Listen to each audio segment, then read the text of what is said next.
Now let me carefully explain how to use the AI Image Generator for free in CapCut on your phone, so you can create stunning visuals effortlessly and easily.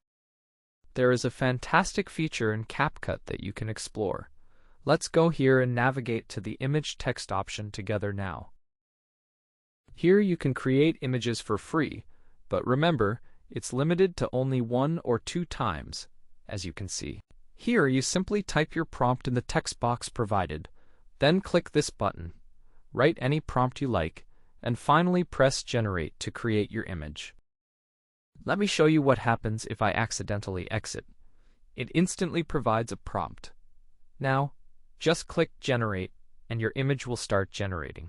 You can add an image here, for instance, this one right here. Just upload it, and once you've added it, you're all set to enhance your project further. After writing your prompt, simply click Generate, and your image will begin generating now. You can also enter this section to explore the various available photos here. Perhaps you'll discover one that you really like or find useful. CapCut provides you with photos and prompts for generation, allowing you to choose which one you like best, as you can see here. Enjoy exploring. That's basically it, everyone.